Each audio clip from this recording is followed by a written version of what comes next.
So once we are finished with the daily operation, it's time to clean. Yes, a cleaning machine needs cleaning because that ensures that tomorrow's performance is going to be as good as today's performance. So what I will start with is taking off the brushes with a little twist to the side. Make sure that everything is okay, that nothing is clogged inside the brushes and so forth. Then always a little microfiber cloth comes in handy because it's always good to wipe off the deck. Just make sure that all the dirt and stuff is taken away. After that, we're addressing the squeegee. Just disconnecting the squeegee from the whole unit and making sure that nothing is inside the squeegee. Best and optimal way, just take the cloth again, just wipe it out, and it's as good as new. So, after this, we take away the fresh water tank and obviously the dirty water tank, which we're gonna empty later on. Then another very important part you will find here on the machine, which is the vacuum hose. It's really important that you clean that hose as well, because there could be a little buildup of some certain dirt and so forth, because remember, you have worked with the machine the whole day and it really needs a little bit of attention. So what I'm doing here is I'm taking away the screw cap, because that makes my life a lot easier, and I'm actually pulling the hose through the machine, and we will take the hose for the rinsing point so we can flush fresh water through it before we put it back into the machine.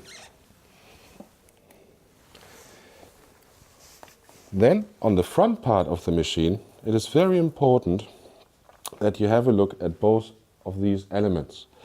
Here the dirty water comes basically inside the tank, so it can be that you have a little bit of a buildup of certain residue in here.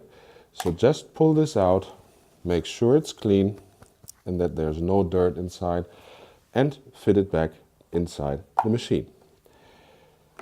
The same you do with the filter. If it's in a clean status like this, just open it up, make sure nothing is inside which could possibly clog it. If it is really dirty, take out the foam and rinse it under the water. Then you put this back in. Yeah.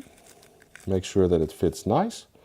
Put the top back on it and move it back inside the machine. Please do not forget this.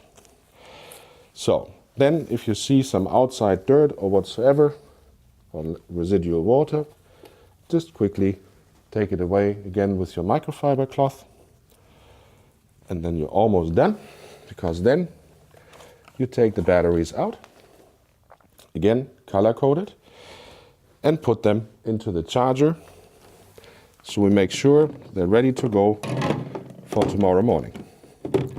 So you put them into the charger, and then you see here on the charger an on and off switch. So you switch it on, and then you can leave it overnight, and they will be ready for tomorrow morning.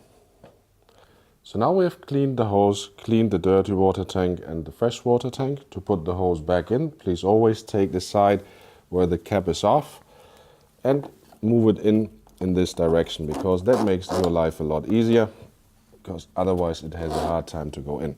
Please connect it up here tightly, and then you take the screw cap basically and put it back onto the end piece of the hose. So after that, we can mount the squeegee again, connect it, make sure it's a tight fit, and then squeegee onto the pins. All is good. Brushes back to the machine.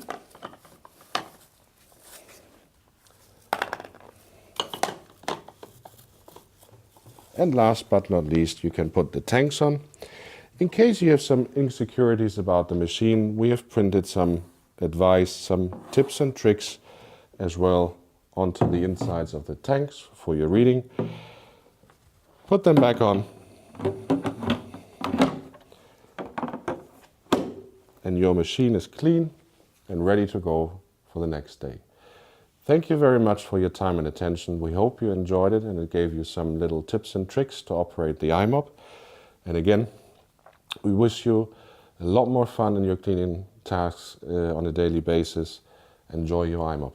Thank you very much.